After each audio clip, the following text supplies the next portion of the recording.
Hello बच्चों party, मैं अर्चना राठी आपकी बॉटनी मेंटोर और आज इस उत्थान सीरीज में आपके लिए लेकर आई हूं cell cycle and cell division. तो बेटा अप्रोच वही है, खूब सारे अच्छे अच्छे ब्रेन स्टॉर्मिंग क्वेश्चंस हैं जिनसे आपको कॉन्सेप्ट क्लियर होगा और वो सारे क्वेश्चंस के साथ साथ आपको छोटे छोटे पॉडकास्ट पे मिलते रहेंगे जिनसे एनसीईआरटी की लाइंस रिवाइज हो जाएंगी। ओके, आज की अप्रोच क्या रहेगी? पहले मैं आपको स्क्रीन पे क्वेश्चन दिखाऊंगी, एक सेकंड के लिए हट जाऊंगी स्क्रीन से, आप वहीं पे पॉज करोगे, उस क्वेश्चन को वहीं सॉल्व करोगे खुद से और फिर मेरे साथ सॉल्व करोगे। यानी कि तुरंत के तुरंत आपको ये समझ में आ जाएगा कि आपके सोचने के तरीके में कहाँ गलती है, कहाँ कमी है, कैसे सोचना है, चैप्टर पर कितनी पकड़ है। राइट, तो असेसमेंट भी साथ साथ करना है। चलिए बिना लेट किए स्टार्ट करते हैं इस प्यारे से सेशन को। तो आज इस चैप्टर को हम पूरा खत्म करेंगे। आ जाइए, तो सबसे पहला क्वेश्चन है ये, पॉज करो, इसको खुद से सॉल्व करो। चलिए आ जाइए, क्वेश्चन कह रहा है the time taken by mitosis. यहां पे आपको 5 स्टेटमेंट दी गई हैं और इनमें से कितनी करेक्ट हैं ये हमें ढूंढ के निकालनी है। राइट, और अब तो आप जान गए हो कि इस तरह के क्वेश्चंस में सिली मिस्टेक होने के चांसेस बहुत ज्यादा होते हैं। पिछले लेक्चर से आपने ये सीख ही लिया होगा। तो इस तरह के क्वेश्चंस हमें बहुत ही ध्यान से करने हैं। राइट, चलिए आ जाइए। पिछली क्लास में सर चकरा रहा था और इसीलिए बेटा, क्योंकि तबीयत थोड़ी ठीक नहीं थी, वायरल चल रहा है, आज भी वायरल है, इसीलिए लेक्चर रिकॉर्डेड आपको दिया है, क्योंकि आज भी थोड़ा सर चकरा रहा है। तो कहीं कल की क्लास में करेक्ट इनकरेक्ट और इनकरेक्ट करेक्ट ना हो जाए फिर से, इसीलिए मैंने रिकॉर्डेड फॉर्म में आपको ये लेक्चर दिया है। और रिकॉर्डेड फॉर्म में मुझे लग रहा है कि ज़्यादा एफिशिएंट भी रहेगा, कम टाइम में हम ज़्यादा कवर भी करेंगे। तो चलिए आ जाइए, चलिए एक एक ऑप्शन देख के पढ़ते हैं। The time taken by mitosis in a human somatic cell is 24 hours and of yeast cell is 90 minutes. क्या यह स्टेटमेंट सही है? इस स्टेटमेंट में एक गड़बड़ है और वो है माइटोसिस। माइटोसिस क्या होता है बेटा? एम फेज, यानी कि सेल डिवीजन वाली फेज, सेल डिवीजन वाली फेज। ठीक है, इतने प्यारे प्यारे और इतने अच्छे क्वेश्चंस लेकर आई हूं बेटा जिनसे आपके कॉन्सेप्ट एकदम क्लियर हो जाएंगे। काफी सारे बच्चों को ये लाइन एकदम ठीक लगी होगी, लेकिन ये लाइन गलत है। राइट, सही क्या है आ जाओ समझते हैं। देखो बेटा, सेल साइकिल की अगर मैं बात करूं, पूरी सेल साइकिल की अगर मैं बात करूं, तो पूरी सेल साइकिल में आप अच्छे से जानते हो एक आती है इंटरफेज। इंटरफेज राइट, जिसमें G1, S और G2 फेज, ये 3 फेज आती हैं। और आप अच्छे से जानते हो ये रेस्टिंग फेज होती है जहां पर सेल डिवाइड नहीं करता है। और फिर हमारी आती है एम फेज। एम फेज जिसको हम माइटोटिक फेज या फिर डिवीजन फेज भी कहते हैं, या फिर डिवीजन फेज भी कहते हैं। राइट, जहां पे एक्चुअल में डिवीजन होगा। ठीक है बेटा, और डिवीजन को भी हम 2 भागों में बांट देते हैं, कैरियोकाइनेसिस और साइटोकाइनेसिस। तो आप अच्छे से जानते हो कि कैरियोकाइनेसिस का मतलब डिवीजन ऑफ न्यूक्लियस और साइटोकाइनेसिस का मतलब डिवीजन ऑफ साइटोप्लाज्म। ठीक है, और यहां आप जानते हो अच्छे से कि कैरियोकाइनेसिस में कितनी फेजेस होती हैं, आप अच्छे से जानते हो, प्रोफेज, राइट, मेटाफेज, एनाफेज और टीलोफेज। तो इस बात को बहुत ही यहां बारीकी से समझने की कोशिश करना बेटा, कि अगर मैं पूरी की पूरी सेल साइकिल की बात करूं, पूरी सेल साइकिल की, तो पहले इंटरफेज आती है जहां पर डिवीजन नहीं होता है, जहां पर सेल ग्रोथ होती है और सेल अपने आप को तैयार करता है। फिर आती है माइटोटिक फेज, जिसे हम माइटोसिस भी कहते हैं। माइटोसिस या माइटोटिक फेज या फिर एम फेज या फिर डिवीजन फेज, जहां पर पहले न्यूक्लियस डिवाइड करता है और फिर फाइनली साइटोप्लाज्म डिवाइड करके हमें 2 डॉटर सेल मिल जाती हैं। अब इस स्टेटमेंट में क्या गड़बड़ है देखो, the time taken by mitosis, mitosis यानी कि डिवीजन फेज यानी कि M phase is 24 hours in humans. No, गलत। ह्यूमन सेल में पूरी की पूरी सेल साइकिल का टाइम 24 घंटे होता है, पूरी सेल साइकिल का, यानी कि इंटरफेज, एम फेज सब मिला के। राइट, और ईस्ट सेल में भी पूरी सेल साइकिल का टाइम 90 मिनट होता है। तो यहां पर स्टेटमेंट सही कब होती? अगर यहां पे माइटोसिस ना लिखकर क्या लिखता? सेल साइकिल लिखता। The time taken by cell cycle in a human cell is 24 hours and in a yeast cell is 90 minutes. Okay, चलिए next, interphase represents the phase between 2 successive M phases. M phase आपको अच्छे से समझ में आ गया, M phase मतलब mitotic phase. तो जब 2 डॉटर सेल कंप्लीट मिल जाएंगे हमें, जो माइटोसिस कंप्लीट हुआ, एम फेज कंप्लीट हुई, एम फेज के कंप्लीट होने पर हमें 2 डॉटर सेल मिलेंगे। अब ये दोनों डॉटर सेल वापस से अगर डिवीजन में जाएंगे तो फिर ये किस में जाएंगे, इंटरफेज में, यानी कि 2 एम फेजेस के बीच की फेज क्या है, इंटरफेज है, राइट। एम फेज खत्म होगी, फिर इंटरफेज आएगी, फिर एम फेज खत्म होगी, फिर इंटरफेज आएगी, यानी कि इंटरफेज 2 माइटोटिक फेज के बीच की फेज है, तो ये बात सही है। In a human somatic cell the cell division proper lasts only for about an hour. देखो कितनी प्यारी प्यारी लाइनें हैं, एनसीईआरटी की लाइनें हैं सारी, बस थोड़ी सी तोड़ी मरोड़ी गई हैं। तो देखो क्या कह रहा है, in a human somatic cell, somatic cell मतलब जो हमारी बॉडी के सारे सेल्स होते हैं, रिप्रोडक्टिव सेल्स को छोड़कर, जो कि डिप्लॉइड सेल्स होते हैं, the cell division proper last for about an hour. Cell division का मतलब क्या है, समझ गए ना। सेल डिवीजन का मतलब है बेटा मेरे यहां पे एम फेज, माइटोटिक फेज। तो अभी देखो ऊपर कितनी प्यारी लाइन लिखी गई है, ह्यूमन सेल में जो पूरी की पूरी सेल साइकिल होती है वो 24 घंटे की होती है, और उस 24 घंटे में से 95% टाइम इंटरफेज में बीतता है। 95% यानी कि लगभग 23 घंटे जो है वो इंटरफेज में बीतते हैं, और सही मायनों में जो माइटोसिस है, जो सेल डिवीजन फेज है, जो एम फेज है, वो केवल 1 घंटे में कंप्लीट हो जाती है। तो ये बात सही है। आगे चलते हैं। During daughter cell formation cytokinesis is followed by karyokinesis in the parent cell. ओहो हो, ये कह रहा है कि एम फेज में cytokinesis is followed by karyokinesis. गलत। फॉलोड बाय का मतलब क्या होता है, फॉलोड बाय का मतलब क्या होता है कि पीछे पीछे आना, नहीं। साइटोकाइनेसिस के पीछे पीछे थोड़ा ना कैरियोकाइनेसिस आता है, कैरियोकाइनेसिस के पीछे साइटोकाइनेसिस आता है, यानी कि पहले क्या डिवाइड होता है, न्यूक्लियस, और फिर उसके पीछे पीछे साइटोप्लाज्म डिवाइड होता है। तो ये स्टेटमेंट गलत है। यहां पे क्या होना चाहिए था, यहां पे होना चाहिए था karyokinesis is followed bye cytokinesis. तो ये स्टेटमेंट राइट कैसे होती, ये स्टेटमेंट राइट ऐसे होती, karyokinesis is followed bye cytokinesis. तो देखो बेटा छोटी छोटी बातें हैं, इन छोटी छोटी बातों से ही जो है क्वेश्चन ठीक हो जाता है और गलत भी हो जाता है। तो हमें छोटे छोटे जो ट्रिकी पॉइंट्स हैं उनको बहुत ध्यान में रखना है। सारी एज इट इज एनसीईआरटी की लाइंस हैं, बस उनके साथ थोड़ी थोड़ी छेड़छाड़ हुई है तो एक अच्छा और ट्रिकी क्वेश्चन बन जाता है। तो हमें सारे ऑप्शंस को बहुत ही ध्यान से पढ़ना है, राइट। ये अच्छा और ट्रिकी क्वेश्चन बनता है। चलिए, M phase is the most dramatic phase, सीधा एनसीईआरटी की लाइन है। जो एम फेज होती है उस फेज में सबसे ज्यादा ड्रामा होता है। हाँ सही बात है, उसमें प्रोफेज होती है, मेटाफेज, एनाफेज, टीलोफेज। तो ये बात बिल्कुल सही है। तो कितनी स्टेटमेंट करेक्ट हो गई, ये करेक्ट है, ये करेक्ट है और ये करेक्ट है। तो 5 में से हमारी 3 स्टेटमेंट करेक्ट है, तो यहां पे हमारा आंसर बन जाता है 4। मुझे उम्मीद है काफी सारे बच्चों ने इसको ठीक किया होगा। जिन्होंने ठीक नहीं किया है वो बेटा अपने सोचने के तरीके को करेक्ट करेंगे, राइट। आपको समझ में आ गया होगा आपके सोचने के तरीके में किस तरह गलती हुई है। तो इस क्वेश्चन से फटाफट से देखते हैं, समराइज करते हैं हमें क्या सीखने को मिला। इस क्वेश्चन से हमें सीखने को मिला कि पूरी सेल साइकिल का टाइम और सेल डिवीजन और माइटोसिस का टाइम अलग होता है। अगर क्वेश्चन में सेल डिवीजन और माइटोसिस की बात हो रही है तो इसका मतलब केवल एम फेज की बात हो रही है, और पूरी सेल साइकिल की बात हो रही है तो माने इंटरफेज प्लस एम फेज की बात हो रही है, राइट। जैसे ह्यूमन सेल में 24 आवर की साइकिल पूरे सेल डिवीजन की साइकिल होती है, लेकिन वहीं 1 घंटा एम फेज में लगता है। ओके, चलिए, तो ये रहे। और ध्यान रखना है पहले कैरियोकाइनेसिस होता है फिर cytokinesis, that means karyokinesis is followed bye cytokinesis. चलिए बेटा, तो ये बात हो गई हमारी सेल साइकिल की। आगे चलते हैं, नेक्स्ट क्वेश्चन। यहां पॉज करके खुद इसे सॉल्व करो और अब मेरे साथ सॉल्व करो। विच of the following is correct for G1 phase. G1 phase के बारे में सही बात क्या है ये हमें पता करनी है। corresponds to the interval between mitosis and initiation of DNA replication।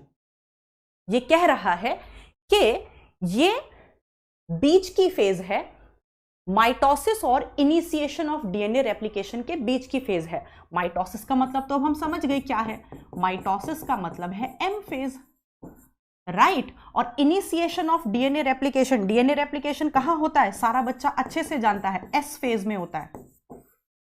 DNA replication S phase में होता है। तो सिंपली आपसे पूछ रहा है कि भैया एस फेज और एम फेज के बीच की फेज कौन सी, हम जानते हैं एम फेज के बाद इंटरफेज शुरू हो जाती है, जिसमें सबसे पहले जीवन फेज आती है, फिर एस फेज आती है। तो क्या ये बात जीवन के बारे में सही है? हाँ, ये बात जीवन के बारे में सही है। जीवन एम फेज और एस फेज के बीच की फेज है। हिस्टोन प्रोटीन सिंथेसाइज्ड, गलत। हिस्टोन प्रोटीन आपके किस में सिंथेसाइज होते हैं बेटा? एस फेज में, जीवन फेज में नहीं। सेंट्रियोल डुप्लीकेशन, एनिमल सेल में सेंट्रियोल डुप्लीकेशन कहां होता है? ये बात भी गलत। सेंट्रियोल डुप्लीकेशन एस फेज में होता है। ऑल ऑफ दीज तो होता ही नहीं। तो आंसर इसका क्या बन जाएगा? 1। तो मुझे उम्मीद है सारे बच्चों ने इसका आंसर 1 ही दिया होगा। चलिए आगे चलते हैं। तो ये रहा, एक सेकेंड के लिए हट जाते हैं, वीडियो पॉज करिए, खुद से सॉल्व करिए। चलिए अब मेरे साथ सॉल्व करिए, आ जाइए। क्या कह रहा है देखते हैं। Identify different phases A B C and D of the cell cycle. Cell cycle की अलग अलग फेजेस को हमें पहचानना है। चलिए, ए फेज क्या है? हम अच्छे से जानते हैं बेटा कि जो हमारी इंटरफेज होती है उसमें जो जीवन फेज होती है उसमें डीएनए दुगना नहीं होता है, डीएनए दुगना होता है एस फेज में। तो देखो, एक सेल है जिसमें डीएनए कंटेंट 2C है और उसमें डिवीजन शुरू हो गई, वो सॉरी डिवीजन कह रही हूँ, सेल साइकिल चालू हो गई। सेल साइकिल चालू हो गई तो डीएनए का जो कंटेंट है वो 2C बना हुआ है, तो वो कहाँ बना रहेगा? 2C, जीवन में। फिर वो 2C से 4C हो जाएगा। डीएनए कंटेंट कहाँ दुगना होता है? हम अच्छे से जानते हैं, एस फेज में। और फिर एस फेज के बाद वो हमारा G2 में क्या रहता है? सेम रहता है, G2 फेज में सेम रहता है। फिर एंट्री हो जाती है एम फेज में, और हम जानते हैं एम फेज जब अल्टीमेटली कंप्लीट होती है, यानी कि कैरियोकाइनेसिस और साइटोकाइनेसिस जब प्रॉपर्ली कंप्लीट हो जाता है, तो जो डीएनए कंटेंट है वो आधा आधा डॉटर सेल्स में बट जाता है, यानी कि डॉटर सेल्स में वापस से 2C डीएनए कंटेंट रहेगा। तो ये हमारी एम फेज हो गई। तो G1 S G2 M, G1 S G2 M, तो यहां पे आंसर क्या बन जाएगा? 4। ओके, चलिए नेक्स्ट देख लीजिए G0 के बारे में। आ जाइए देख लेते हैं G0 स्टेज। G0 स्टेज को हम क्विसेंट स्टेज भी कह रहे हैं। देखते हैं इसके बारे में क्या सही है। Permanent exit of cell from cell cycle, ये कह रहा है G0 के दौरान जो सेल है वो सेल साइकिल से हमेशा के लिए कल्टी मार लेता है। क्या ये सही है? दूसरा, G0 फेज में सेल हमेशा के लिए नहीं बल्कि कुछ समय के लिए सेल साइकिल से कल्टी मार लेता है। ओके। अ मेटाबॉलिकली इनएक्टिव स्टेज, नहीं, एनसीईआरटी में साफ साफ लिखा हुआ है कि सेल जब G0 स्टेज में होता है तो वो डिवाइड नहीं करता है, लेकिन वो मेटाबॉलिकली एक्टिव होता है। तो ये बात गलत है। G0 स्टेज में भी सेल पूरी तरह मेटाबॉलिकली एक्टिव रहता है। और ये बात भी गलत है, और ये बात भी गलत है। ईदर टेम्पररी और permanent exit of cell from cell cycle, ये बात सही है। तो इसका आंसर बनेगा 4। जब सेल अपनी G0 स्टेज में होता है तो उस दौरान जो सेल है वो सेल साइकिल से परमानेंटली भी जो है कल्टी मार सकते हैं, परमानेंटली भी एग्जिट ले सकते हैं, और सेल जो है वो टेम्पररी एग्जिट भी ले सकता है। जैसे एग्जाम्पल आपको बताते हैं बेटा, जैसे अगर मैं यहां इसका एग्जाम्पल लेते हैं, अगर मैं परमानेंट एग्जिट की बात करूं, अगर मैं कह रही हूं कि कोई सेल अपनी G0 स्टेज में है और वो परमानेंटली एग्जिट हो चुका है वहां से, तो इसका एग्जाम्पल अगर मैं एनिमल सेल में आपको लेकर बताऊं, तो एनिमल सेल में इसका एग्जाम्पल हो जाता है बेटा ब्रेन सेल्स, न्यूरॉन और हार्ट सेल्स। ठीक है। लेकिन वहीं अगर मैं प्लांट में इसका एग्जाम्पल लेकर बताऊं तो यहां पर हो जाएगा differentiated permanent tissue, differentiated permanent tissue, जैसे आपका जाइलम, फ्लोएम, कॉलेनकाइमा, क्लेरेनकाइमा, ये सब आपके डिफरेंशिएटेड टिश्यू हैं। राइट। तो समझने की कोशिश करना बेटा यहां पे कि ये वो एग्जाम्पल्स हैं जहां पर एक सेल ने तय कर लिया है कि वो कभी भी सेल साइकिल में वापस नहीं जाएगा, यानी कि परमानेंट एग्जिट हो चुकी है। एनिमल सेल में ये एग्जाम्पल है। प्लांट सेल में जब डिफरेंशिएशन हो जाता है, किसी सेल का मैच्योरेशन हो जाता है और वो तय कर लेता है कि मैं अब कभी वापस सेल साइकिल में नहीं जाऊंगा, तो आप इसका एग्जाम्पल परमानेंट टिश्यू से ले सकते हो, जैसे collenchyma, sclerenchyma, right, xylem, phloem. लेकिन वहीं अगर मैं टेम्पररी एग्जिट की बात करूं तो बेटा मेरे इसके भी एग्जाम्पल हैं। जैसे एनिमल सेल में टेम्पररी एग्जिट का एग्जाम्पल बन जाता है लिवर एंड किडनी सेल्स।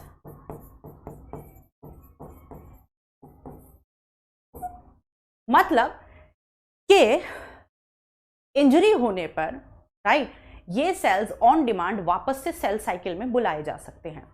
और प्लांट सेल में यहां पर एग्जाम्पल आ जाता है बेटा टिश्यू अंडरगोइंग डी डिफरेंशिएशन। अब आप बोलोगे मैम आप इसको इतना एक्सप्लेन क्यों कर रहे हो? क्योंकि बेटा ये जो जी नॉट फेज है ना, जी नॉट फेज, और इससे रिलेटेड जो क्वेश्चंस बनते हैं, इससे रिलेटेड जो कॉन्सेप्ट है, वो नीट का कहीं ना कहीं फेवरेट है। तो इस कॉन्सेप्ट को समझना और इससे रिलेटेड क्या क्वेश्चंस आ सकते हैं ये डिस्कस करना जरूरी है। चलिए आ जाइए। तो टिश्यू अंडरगोइंग डी डिफरेंशिएशन,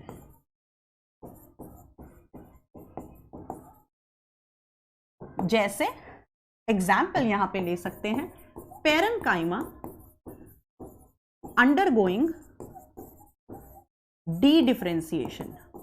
तो जो क्वेश्चन नीट पहले से इस जी नॉट के बारे में दे चुकी है वो तो वो दोबारा नहीं देगी, पर ये टॉपिक काफी इंपॉर्टेंट है तो हमें समझना पड़ेगा। तो ऐसा भी होता है कि जी नॉट स्टेज में सेल टेम्पररीली सेल साइकिल को छोड़ के चला गया है, लेकिन ऑन डिमांड उसको वापस बुलाया जा सकता है।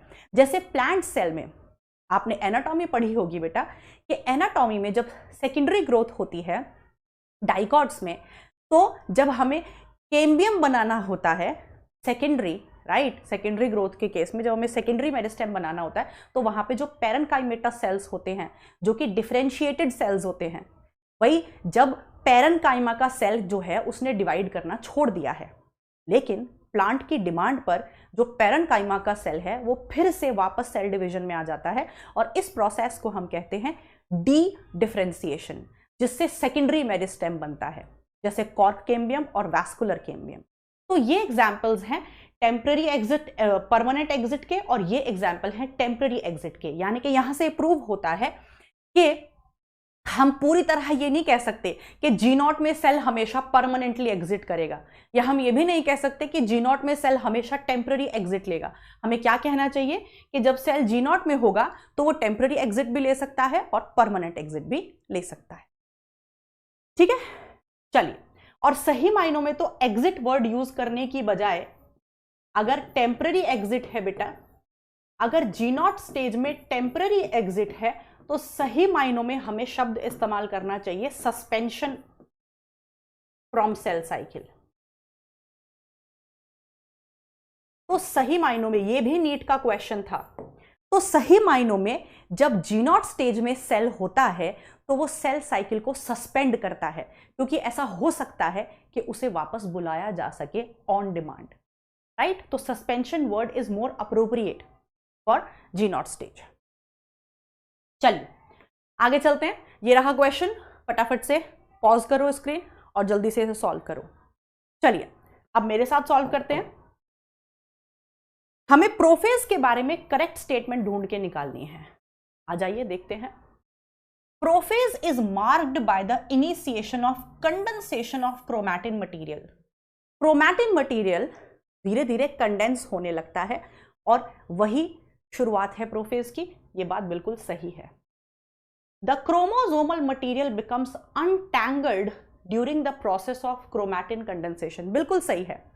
जब इंटरफेस चल रही होती है बेटा, तो जो क्रोमैटिन मटेरियल के धागे हैं वो बहुत लंबे लंबे होते हैं, और बहुत लंबे होने के कारण वो पूरे न्यूक्लियस में फैले रहते हैं, तो एक दूसरे के साथ उलझे पड़े रहते हैं।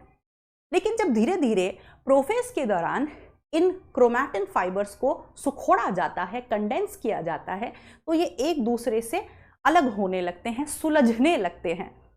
तो इंटरफेज के दौरान ये सारे क्रोमैटिन थ्रेड्स न्यूक्लियस के अंदर उलझे रहते हैं, यानी कि टैंगल्ड रहते हैं, इंटरवोवन रहते हैं।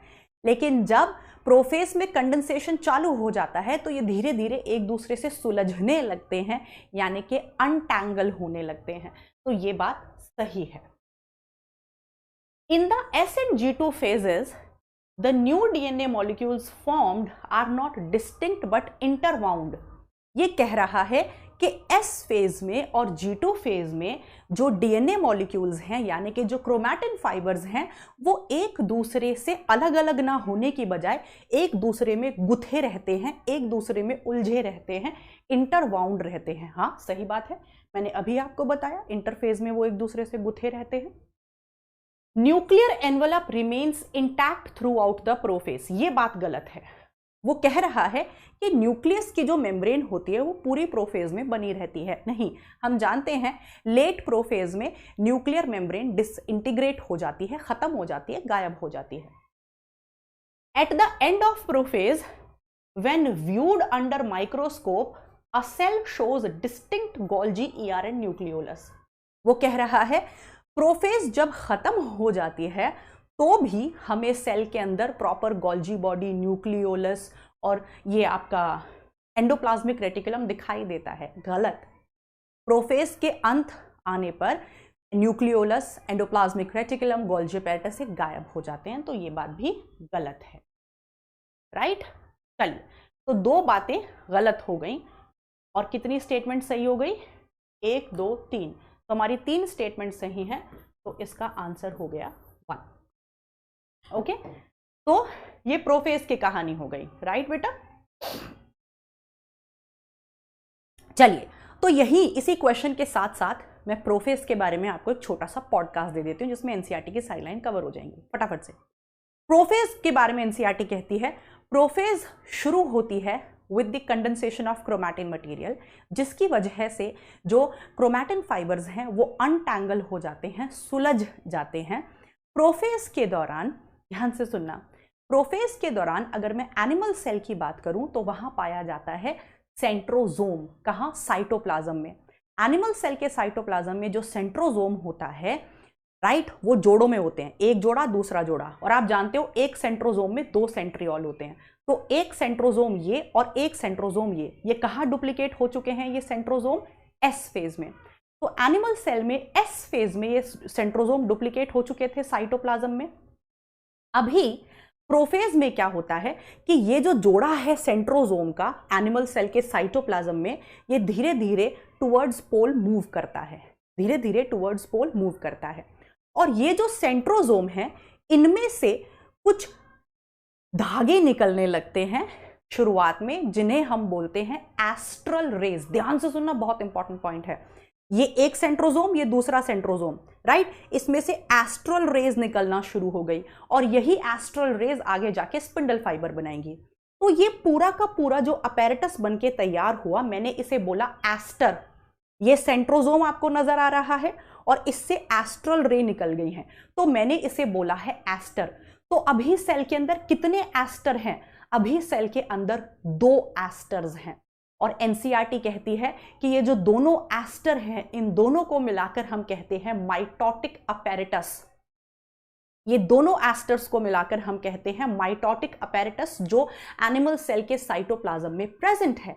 इनमें से एक इस पोल की तरफ जाएगा, एक इस पोल की तरफ जाएगा। राइट। चलिए, फिर जैसे जैसे एंड आता है, ये दोनों सेंट्रोजोम पहुंच जाते हैं ऑपोजिट पोल्स पर और बनाना शुरू कर देते हैं स्पिंडल फाइबर्स। जैसे जैसे प्रोफेज का अंत आना शुरू होता है, एंड आना शुरू होता है, तो ये दोनों सेंट्रोजोम पोल्स पर पहुंचकर स्पिंडल फाइबर बनाना शुरू कर देते हैं। Nuclear membrane, nucleolus, Golgi apparatus, endoplasmic reticulum सब गायब हो जाते हैं। क्रोमैटिन फाइबर्स कंडेंस हो जाते हैं और एक दूसरे से सुलझ जाते हैं। Right. So this is prophase. इसमें इतना ही आता है प्रोफेज में। चलिए आगे चलते हैं।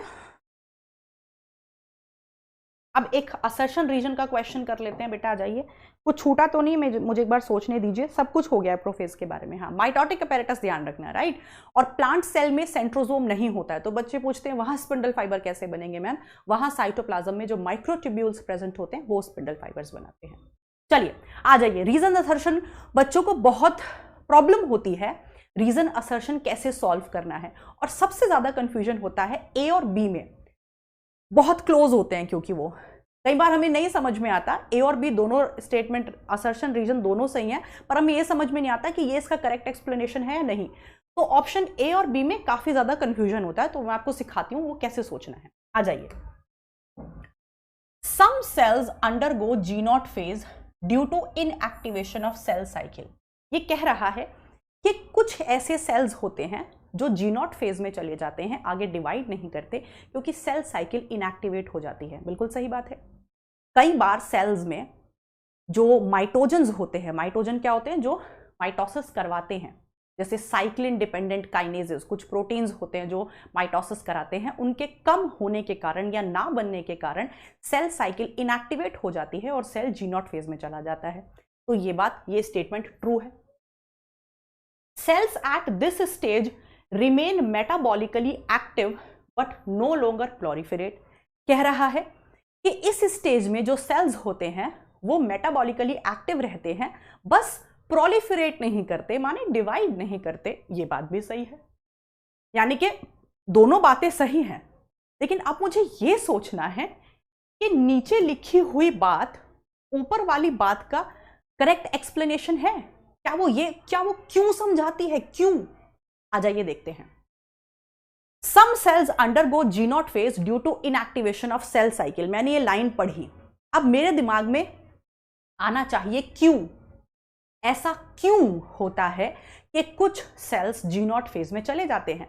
तो इस क्यों का जवाब क्या है? इस क्यों का एक्सप्लेनेशन है क्योंकि सेल के अंदर कुछ सर्टेन प्रोटीन्स होते हैं, जैसे साइक्लिन डिपेंडेंट काइनेजेस, जिन्हें हम माइटोजन्स कहते हैं, उनकी कमी की वजह से या ना बनने की वजह से सेल साइकिल इनएक्टिवेट हो जाती है और वो G0 फेज में चली जाती है। ये इसका क्यों है ना? जैसे मैंने ये स्टेटमेंट पढ़ी, आपको कंफ्यूजन किस में होता है? ए और बी ऑप्शन, है ना? तो आपको ये सॉल्व कैसे करना है? आप असर्शन पढ़ो और फिर उसका क्यों खुद से पूछो कि ऐसा क्यों होता है। तो मैंने असर्शन की लाइन पढ़ी और मैंने क्यों अपने दिमाग में पूछा क्यों होता है, तो मुझे एक्सप्लेनेशन समझ में आया, क्योंकि काइनेजेस, साइक्लिन डिपेंडेंट काइनेजेस नहीं बन रहे। अब नीचे वाली लाइन पढ़ती हूं।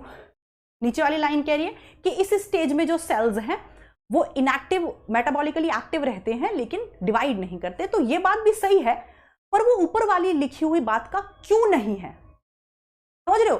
जो ऊपर बात लिखी है, नीचे लिखी हुई बात, उसका एक्सप्लेनेशन नहीं है, वो उसके क्यों को नहीं बता रही।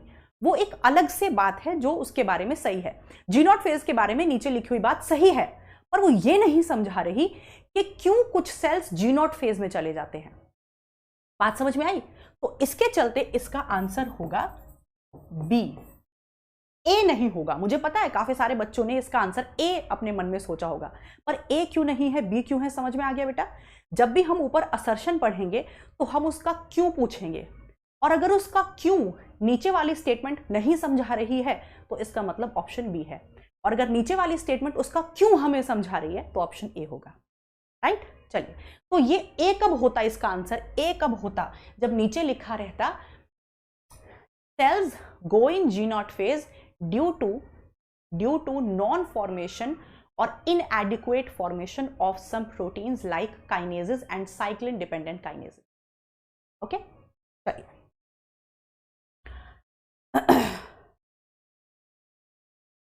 चलिए नेक्स्ट क्वेश्चन। इसको पहले खुद सॉल्व करिए फटाफट, अब मेरे साथ आ जाइए, सॉल्व करिए। If a meiocyte has 10 picogram of DNA, meiocyte मतलब ऐसा सेल जिसमें माइटोसिस होगा, cell undergoing mitosis.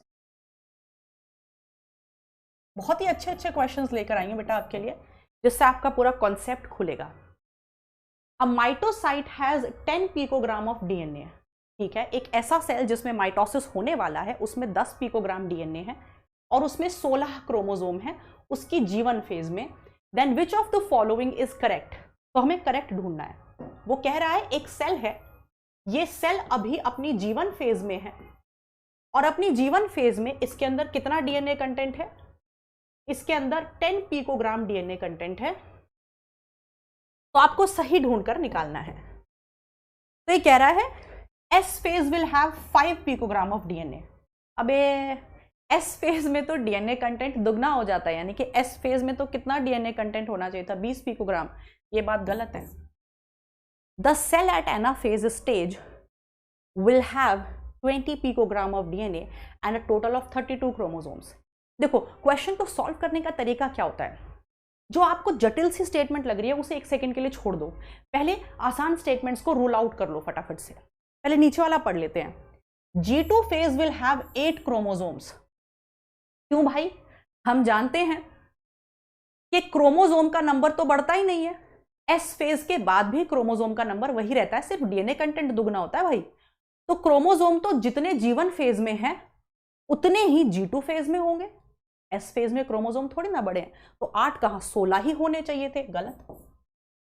The cell at metaphase will have 10 picogram of DNA and a total of 16 chromosomes. ये बात तो गलत हो गई बेटा, ये बात तो गलत हो गई। मेटाफेज पे 10 पिकोग्राम थोड़ी ना, 20 पिकोग्राम डीएनए होना चाहिए था, है ना, क्योंकि एस फेज में डीएनए कंटेंट 10 से 20 हुआ है, तो मेटाफेज में 20 पिकोग्राम डीएनए होगा। तो ये बात भी गलत है। तो मैंने सारी इजी स्टेटमेंट रूल आउट कर ली। अब मैं इस वाली स्टेटमेंट को पढ़ती हूँ जो कि सही है, आंसर भी यही है। आ जाओ अब इसको पढ़ते हैं। The cell at anaphase stage will have 20 picogram of DNA and a total of 32 chromosomes। ये बिल्कुल सही बात है। अब शायद काफी बच्चों को ये बात समझ में ना आई हो, तो आ जाओ समझाती हूं। देखो उसने क्या कहा, उसने कहा जीवन फेज की बात हो रही है। जीवन फेज में कितने क्रोमोसोम है ऐसे, जीवन फेज में ऐसे 16 क्रोमोसोम है। 16, मैं 16 बना नहीं रही, आप समझ जाओ, 16 क्रोमोसोम है। और जीवन फेज में सारे सिंगल सिंगल बाजू वाले होंगे और डीएनए कंटेंट कितना है, 10 पिकोग्राम। ठीक है बेटा। अब ये आया अपनी एस फेज में, अब ये आया एस फेज में, और हम जानते हैं कि एस फेज में क्रोमोसोम ऐसा हो जाता है, ऐसा, यानी कि हर एक क्रोमोसोम में कितने कितने क्रोमैटिड हो जाते हैं, 2-2 क्रोमैटिड, राइट। तो अब पहले जीवन फेज में 16 क्रोमोसोम ऐसे थे सिंगल सिंगल क्रोमैटिड वाले, लेकिन एस फेज के बाद 16 के 16 क्रोमोसोम ऐसे हो जाएंगे 2-2 क्रोमैटिड वाले। तो जीवन फेज में भी 16 क्रोमोसोम है, एस फेज के बाद भी 16 क्रोमोसोम है। फर्क ये है कि जीवन फेज में 16 क्रोमोसोम ऐसे थे, लेकिन एस फेज के बाद ऐसे होंगे, और क्रोमोसोम का नंबर सेम है, यहां भी 16 यहां भी 16, और डीएनए कंटेंट कितना हो गया, 20 पिकोग्राम। अब G2 में भी यही सेम कंडीशन रहेगी, यही सेम कंडीशन, मेटाफेज में भी यही सेम कंडीशन रहेगी। ठीक, अब चलते हैं एनाफेज पे। G2 फेज में यही सेम कंडीशन रहेगी, 16 क्रोमोसोम ऐसे 2 क्रोमैटिड वाले और डीएनए कंटेंट 20 पिकोग्राम, ऐसा ही मेटाफेज में रहेगा। एनाफेज में हम जानते हैं कि ये जो 16 क्रोमोसोम है ये आपस में टूटे होंगे, जिसे हम स्प्लिटिंग ऑफ सेंट्रोमियर कहते हैं, है ना। तो क्या हुआ होगा बेटा, सेंट्रोमियर टूटा होगा। मेटाफेज पे क्या हुआ था, मेटाफेज पे ये सारे क्रोमोसोम्स जो हैं ऐसे सेंटर पर अलाइन हो गए थे। एनाफेज में क्या होता है, एनाफेज में ये एक क्रोमोसोम के 2 क्रोमैटिड अलग हो जाएंगे। तो एनाफेज में मुझे चीजें कैसी दिखाई देंगी, ऐसी, 16 क्रोमोसोम ऊपर की तरफ और 16 क्रोमोसोम नीचे की तरफ, सिंगल सिंगल क्रोमैटिड वाले, सिंगल सिंगल क्रोमैटिड वाले। मेटाफेज पर ऐसा होगा, मेटाफेज पर 16 क्रोमोसोम है, यहां पर 16 क्रोमोसोम सेंटर पर हैं 2-2 क्रोमैटिड वाले। लेकिन एनाफेज पर बेटा क्या होता है, एनाफेज पे एक जो क्रोमोसोम है सेंट्रोमियर टूटने के कारण, सेंट्रोमियर स्प्लिटिंग के कारण एक क्रोमोसोम के 2 क्रोमैटिड अलग हो जाते हैं।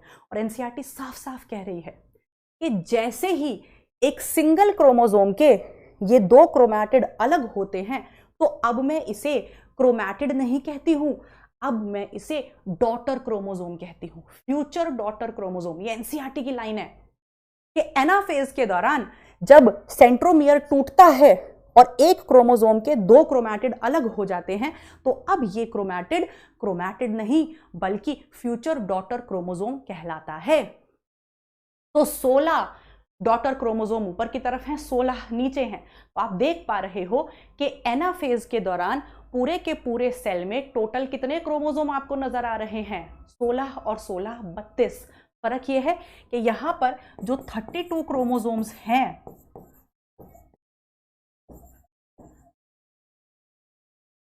यहां पर जो 32 क्रोमोसोम्स हैं वो कैसे हैं? With single chromatid, with single chromatid. 32 chromosome है, लेकिन फर्क क्या है? 16 ऊपर है, 16 नीचे हैं। लेकिन कैसे क्रोमोसोम्स हैं यहां पे?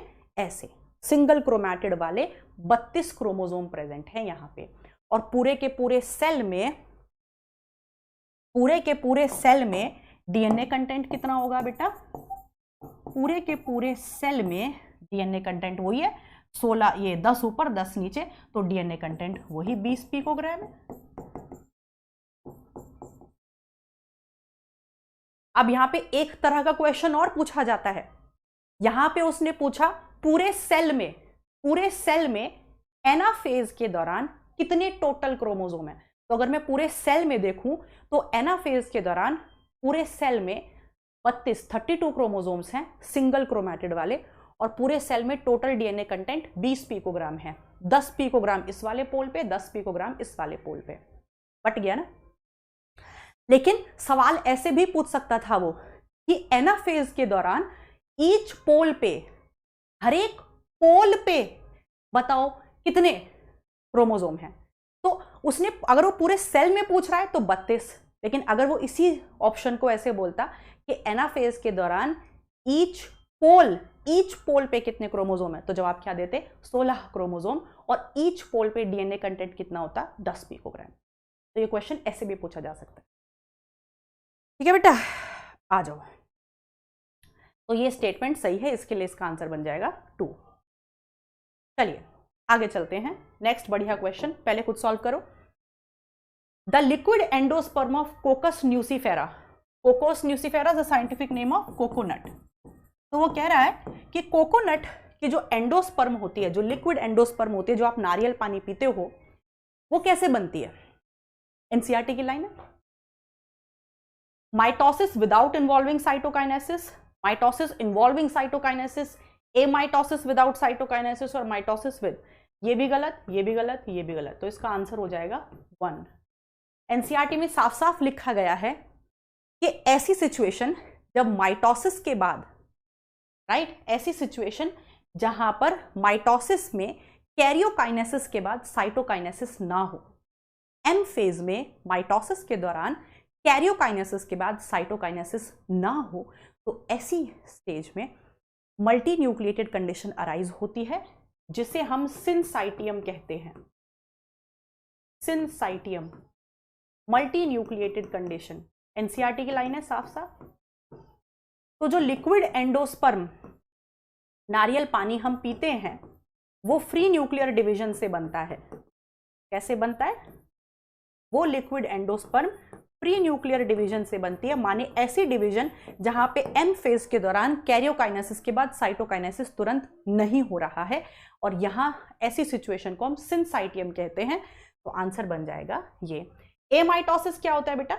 एमाइटोसिस बहुत ही सिंपल तरह का माइटोसिस होता है जो बैक्टीरिया में देखने को मिलता है, जहां पर कोई फेजेस नहीं होती, G1, S, G2, prophase, metaphase, ये कोई फेजेस नहीं होती। ऐसे सिंपल माइटोसिस को हम एमाइटोसिस कहते हैं। ना वहाँ पे स्पिंडल फाइबर्स बनते हैं, ना वहाँ पे कोई फेजेस देखने को मिलते हैं। बस जो उनका जो बैक्टीरियल डीएनए होता है वो सिंपली डिवाइड कर जाता है विद द हेल्प ऑफ मेसोजोम। चलिए ये क्वेश्चन भी नीट में एक बार आया हुआ है कि बैक्टीरिया में एस फेज देखने को मिलती है। That statement was wrong. नहीं, बैक्टीरिया में कोई फेजेस नहीं देखने को मिलती। The haploid cells divide by mitosis in. ये भी बड़ा मजेदार क्वेश्चन है। ये कह रहा है कि जो माइटोसिस है वो हैप्लॉइड सेल में भी देखने को मिल सकता है, और उसके एग्जाम्पल बताओ। क्या वो एल्गी और फंजाई में देखने को मिल सकता है हैप्लॉइड सेल में? हाँ, मिल सकता है। हनी बी में, हनी बी में यहां पे हमें मेल लिखना चाहिए, मेल हनी बी, यानी कि drone. That would be more appropriate. Yes, drone में हैप्लॉइड सेल में होता है। जिम्नोस्पर्म्स और एंजियोस्पर्म्स जो कि हमारे प्लांट्स हैं, वहां भी हैप्लॉइड सेल में माइटोसिस हो सकता है। तो सारे ही ठीक हैं, ऑल आर करेक्ट। आप ध्यान से सुनना बेटा, एनसीईआरटी की लाइंस बता रहे हैं आपको, ध्यान से सुनिएगा। एनसीईआरटी कहती है अगर हम एनिमल्स में बात करें, इन एनिमल्स, तो एनिमल्स में वो कह रहा है that mitosis is seen in, ध्यान से सुनना, mitosis is seen in diploid somatic sales.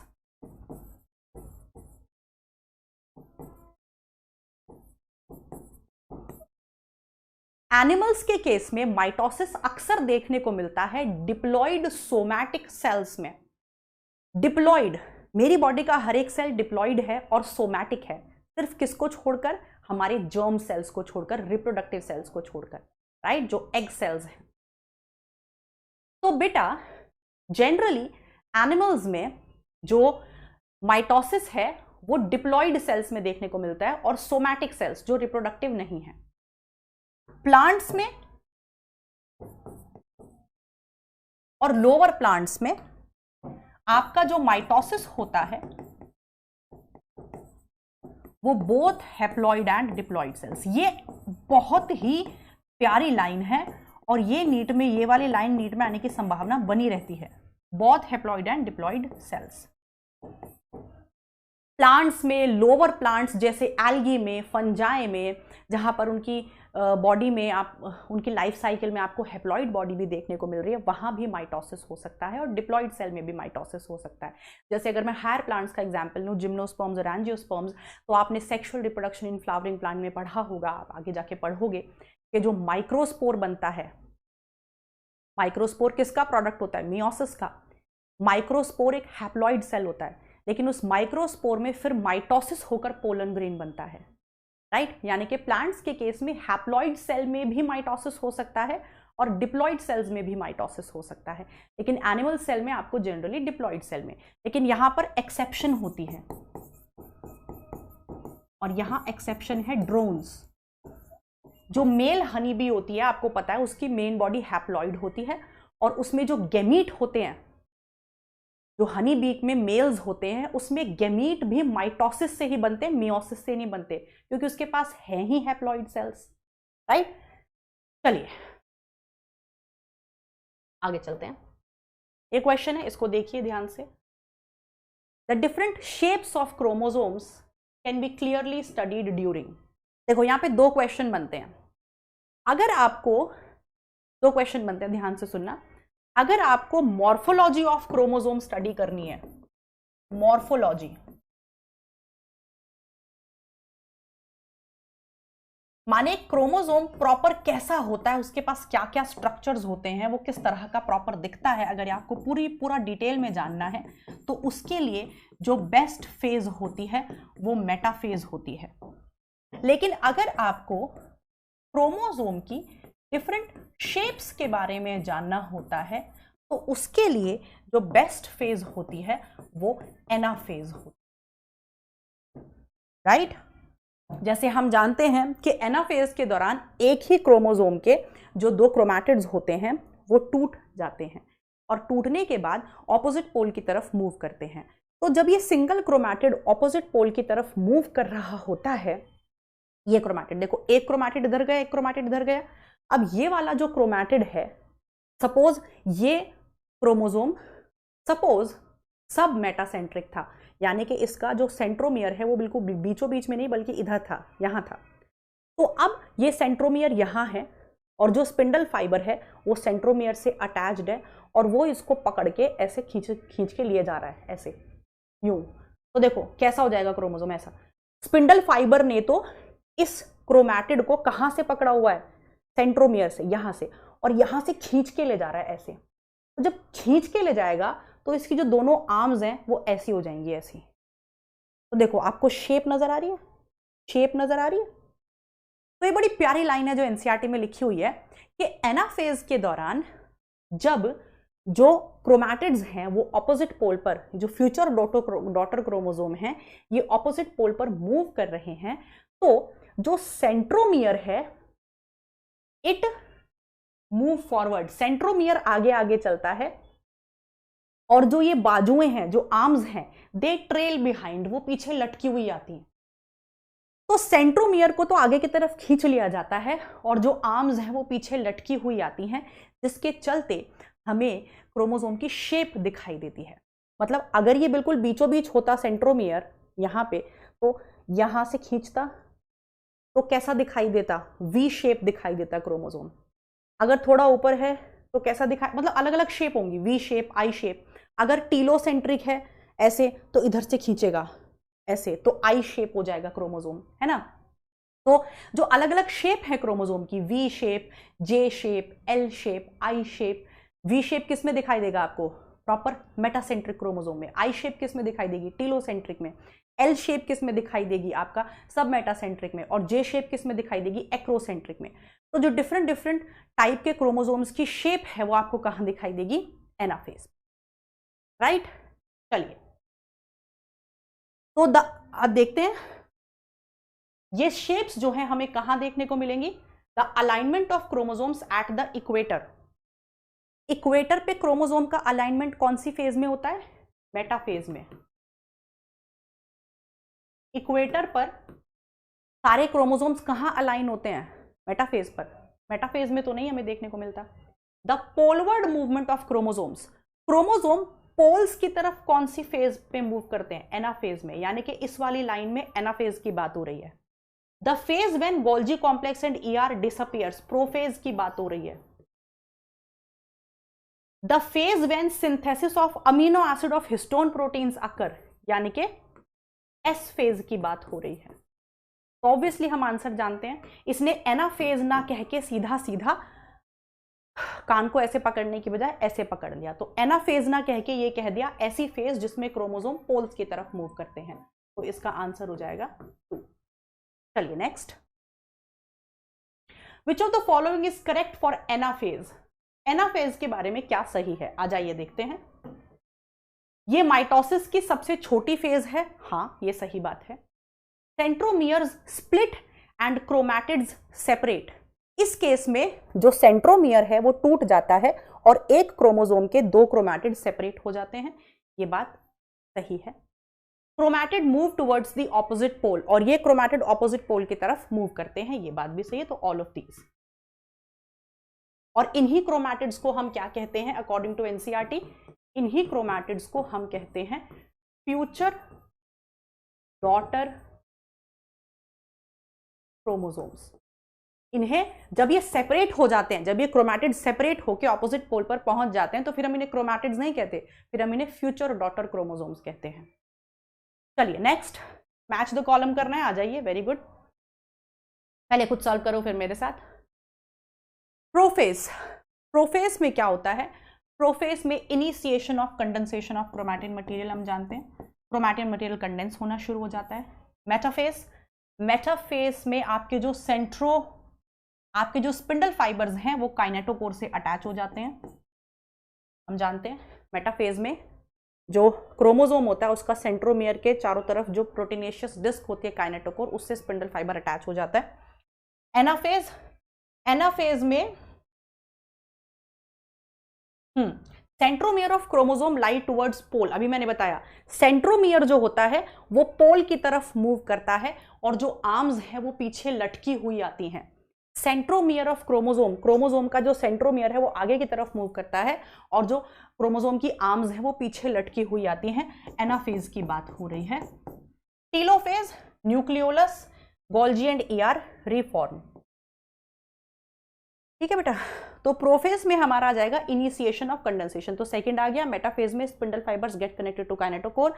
Anaphase में 3 है, telophase, nucleus, Golgi reform. So 2 1 3 4 कहां पर है? 2 1 3 4, 2 1 3 4, यस। तो आंसर विल बी। चलिए नेक्स्ट। बड़ा प्यारा क्वेश्चन, बहुत ही मेहनत से और सोच समझ के बनाया आपके लिए क्वेश्चन। क्या कह रहा है, आ जाइए देखते हैं। I hope graphs properly seen है। Which of the following graphs indicate the relative change in the amount of chloroplast DNA of a cell. कितना प्यारा क्वेश्चन है। क्वेश्चन कह रहा है कि ऐसी कौन सी फेज है जहां पर आपको क्लोरोप्लास्ट के अंदर जो डीएनए है उसमें बदलाव, उसमें चेंज दिखाई देता है। तो हम अच्छे से जानते हैं बेटा कि जो क्लोरोप्लास्ट है वो दुगना होता है आपका G2 फेज में। अधिकतर सेल ऑर्गेनेलीज जो हैं वो G1 फेज में दुगनी होती हैं, बट जो क्लोरोप्लास्ट है वो डुप्लीकेट होता है आपका G2 फेज में, ये हमें पता है, राइट। और फिर आगे आगे M फेज में वो बट जाएगा, क्योंकि दोनों डॉटर सेल्स में उसको जाना है। तो आ जाओ देखते हैं कौन सा ग्राफ सही है। कितना प्यारा क्वेश्चन है, देखो ये तो बिल्कुल ही गलत है। वो क्या कर रहा है, वो यहां पे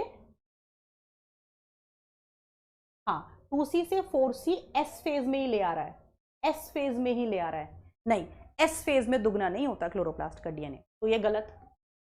यहां पे देखो क्या कर रहा है, वो जीवन में ही दुगना कर दे रहा है क्लोरोप्लास्ट के डीएनए को और फिर घटा दे रहा है, गलत।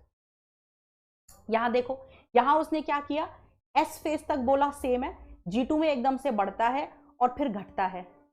घटता थोड़ी ना बेटा, उसने क्या किया, G2 में एकदम से क्या किया, बढ़ाया और फिर एकदम से घटा दिया, फिर कांस्टेंट कर दिया, नहीं। यहां देखो उसने क्या कहा है डी ऑप्शन में, ये जो आपका डीएनए कंटेंट है ये G2 में एग्जैक्टली G2 में जाके दुगना हो रहा है और फिर M फेज में ग्रेजुअली डिक्रीज हो रहा है और अल्टीमेटली वो क्या होगा, 2 डॉटर सेल्स में डिवाइड हो जाएगा, राइट। यहां पे ये इससे ज्यादा अप्रोप्रिएट क्यों है, क्योंकि जो क्लोरोप्लास्ट के अंदर डीएनए है उसमें रेप्लिकेशन का प्रोसेस स्टार्ट हो जाता है और वो कंप्लीट कहां होता है, आपका G2 फेज में, जब क्लोरोप्लास्ट का डुप्लीकेशन। तो that is why this graph is most appropriate. Okay, चलिए, तो इसका आंसर हो जाएगा 4। चलिए, फ्रैगमोप्लास्ट। अच्छा, यहां पे एक छोटा सा पॉडकास्ट मैं आपको दे देती हूं इंटरफेज से रिलेटेड। तो इंटरफेज में 3 फेजेस आती हैं, G1 फेज, S फेज और G2 फेज। G1 फेज जो है वो इन तीनों में से पूरे इंटरफेज की सबसे बड़ी फेज जो होती है वो G1 फेज होती है, जिसमें साइटोप्लाज्म में अच्छा खासा इंक्रीज होता है, साइटोप्लाज्म के अमाउंट में, प्रोटोप्लाज्म के अमाउंट में, यानी कि सेल ग्रोथ अच्छी खासी होती है। अधिकतर जो सेल ऑर्गेनेलीज हैं वो यही दुगनी होती हैं, कुछ को छोड़कर, जैसे माइटोकॉन्ड्रिया, क्लोरोप्लास्ट, गोल्जी, इनको छोड़कर अधिकतर सेल ऑर्गेनेलीज यही दुगनी होती हैं। यहाँ पर आरएनए जो है रेप्लिकेट, आरएनए जो है वो बनता है, सॉरी रेप्लिकेट नहीं, आरएनए बनता है, यानी कि यहाँ ट्रांसक्रिप्शन होता है, यहाँ प्रोटीन बनता है, यानी कि यहाँ ट्रांसलेशन होता है, एटीपी बनता है, बहुत सारे न्यूक्लियोटाइड्स बनाए जाते हैं, राइट। तो ये जीवन की फेज के बारे में याद हो गया। एटीपी बनाया जाता है, न्यूक्लियोटाइड्स बनाए जाते हैं, आरएनए ट्रांसक्रिप्शन यहाँ होता है, प्रोटीन ट्रांसलेशन यहाँ होता है, यहाँ पे आपका सेल ग्रोथ होता है, सेल साइज इंक्रीज होता है और most of the cell organelles यही दुगनी होती है, बस इससे बाहर कुछ नहीं आना। जीवन फेज का जो टाइम होता है वो फिक्स नहीं है, सबसे बड़ी जीवन फेज होती है ये तो तय है, लेकिन इसका जो टाइम है वो अलग अलग सेल्स में अलग अलग होता है। ऐसे सेल्स जो जल्दी जल्दी डिवाइड करते हैं उनकी जीवन छोटी होती है, और ऐसे सेल्स जो बहुत कम डिवाइड करते हैं, बहुत जल्दी जल्दी डिवाइड नहीं करते, उनकी जीवन बड़ी होती है, राइट। चलिए अब चलते हैं एस फेज पे। एस फेज में आपका मेन काम जो होता है वो होता है DNA replication, DNA duplication, DNA content दुगना हो जाता है, लेकिन क्रोमोसोम का नंबर वही रहता है, बस फर्क ये आता है कि क्रोमोसोम ऐसे से ऐसा हो जाता है, काउंट वो एक ही होता है। ये पहले भी एक क्रोमोसोम था, ये अब भी एक क्रोमोसोम है, फर्क ये है ये एक क्रोमोसोम एक क्रोमैटिड के साथ, ये एक क्रोमोसोम 2 क्रोमैटिड। एस फेज में हिस्टोन प्रोटीन्स बनाए जाते हैं, और एस फेज में और क्या होता है बेटा, एस फेज में एनिमल सेल के अंदर साइटोप्लाज्म में सेंट्रोसोम डुप्लीकेशन भी किया जाता है। बस 3 चीजें याद रखनी है, DNA duplication, histone protein synthesis, और एनिमल सेल में साइटोप्लाज्म के अंदर सेंट्रोसोम डुप्लीकेशन। फिर आता है G2 फेज। G2 फेज में आपका टिब्यूलिन प्रोटीन बनाया जाता है और आरएनए और प्रोटीन सिंथेसिस वापस से चालू हो जाता है, साइटोप्लाज्मिक ग्रोथ वापस से चालू हो जाती है और यहाँ पर कुछ सेल ऑर्गेनेल्स दुगनी होती हैं जैसे माइटोकॉन्ड्रिया, क्लोरोप्लास्ट और गोल्जी। ओके, तो आई होप आपको तीनों फेजेस याद हो गई होंगी। आगे चलते हैं, फ्रैग्मोप्लास्ट देखते हैं। फ्रैग्मोप्लास्ट प्लांट सेल में बनता है। कौन बनाता है फ्रैग्मोप्लास्ट को? फ्रैग्मोप्लास्ट को बनाता है mainly endoplasmic reticulum, Golgi body और माइक्रोट्यूब्यूल्स मिलकर। तो endoplasmic reticulum, Golgi body, microtubules ये सब मिलकर एक कॉम्प्लेक्स बनाते हैं during telophase in plant cell, जिसको हम फ्रैग्मोप्लास्ट कहते हैं, जिसमें मेन कंट्रीब्यूशन गोल्जी बॉडी का रहता है, मेन कंट्रीब्यूशन। तो ये फ्रैग्मोप्लास्ट क्या करता है? ये फ्रैग्मोप्लास्ट जो है सेल साइटोकाइनेसिस में हेल्प करता है। बीच में सेल प्लेट डालता है, बीचों बीच में प्लांट सेल के सेल प्लेट डालता है और फिर ये सेल प्लेट बाहर की तरफ ग्रो करती चली जाती है। फाइनली प्लांट सेल डिवाइड हो जाता है। राइट, चलिए आ जाइए देखते हैं।